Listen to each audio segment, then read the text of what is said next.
right, we're here at the Telluride Jazz Celebration with Bob Montgomery, who runs the Telluride Jazz All-stars. Thanks for talking to me, Bob. Tell me, how did the Jazz All-stars start? Well, we started in 1995, and I talked to Paul Machado, who's director of the Telluride Jazz Celebration, and he's always been a fan of jazz and music education. And so when I told him what I'd like to do, that I'd like to develop a group of young players who played really well and help them develop their ability to play professionally, to get to play on a main stage of a large jazz festival. And he said, okay. And we started there. And so this is our 17th year. Many of our students have gone on to play with many famous people, many of them people they met here. You know,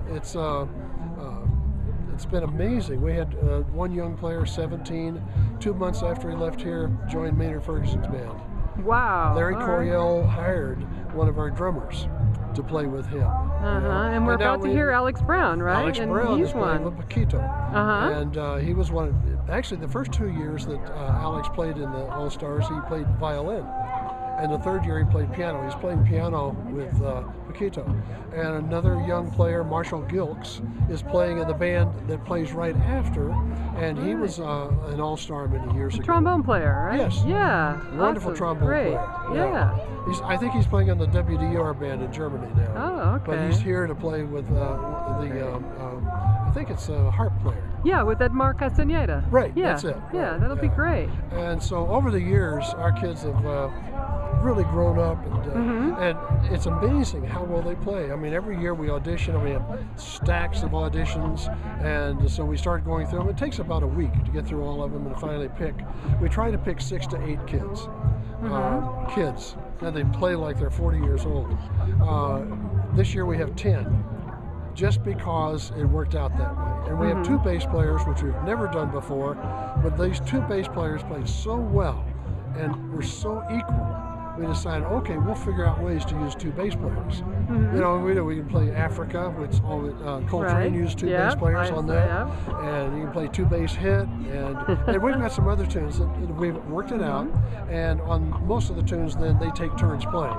Right. And so here's 2 wonderful young bass players, 16 years old, and they're willing to work together and trade off. And it was great to hear, like one of them said, why don't you play on this tune? You really play that style well. Oh, great. You know, and to hear them talk like that. So, and these kids come from all over the country. How do you advertise? How do you get the kids, find the kids? In the beginning, it was difficult. Now we get kids audition from throughout the U.S. and Canada, and mostly it comes from the students who have been all-stars passing the word, and they tell their friends, and we just tell them, tell anybody that you would like to play with who's in your age bracket, who's a teenager.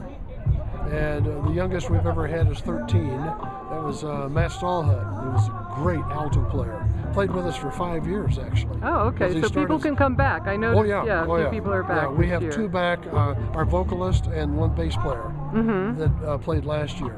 And sometimes we don't have any returning. Sometimes we have several returning. But they still have to audition. And it's a fair audition because we don't know who we're listening to. And we go through this stack of auditions, and everybody either goes in a maybe pile or an absolutely not pile. Okay. And when we get done with that, we take the maybe pile and start listening to individual instruments. And we don't know who we're listening to. Once we finally picked a band, then we look and see what their names are. And contact them. Wow, that's great. Well, you've got a nice, diverse group there too. Oh yeah, yeah. We do a very diverse group, and from throughout the country. We have from Chicago, East Coast, South. We have 3 from Colorado out of the 10. Right. And there have been years we didn't have any from Colorado. Okay. You know, it just depends. But these young players are scary. They play so well. They are, yeah. And for example, when I set it up, I wanted them to be able to play every night in a jazz club.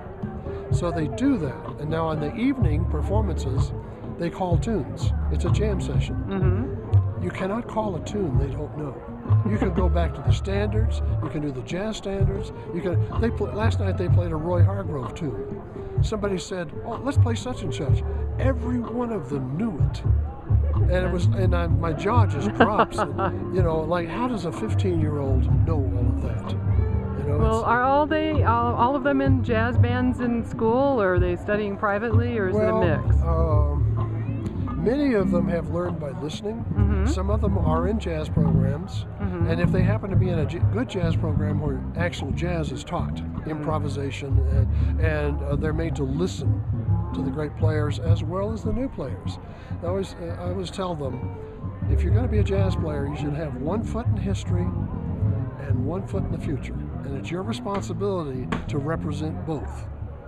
That's how new things are created, and these are the kids that are going to do that. Oh, that's great. Yeah. Well, thank you so much, Bob, for taking out time to talk to me. Thank you. All right, bye-bye.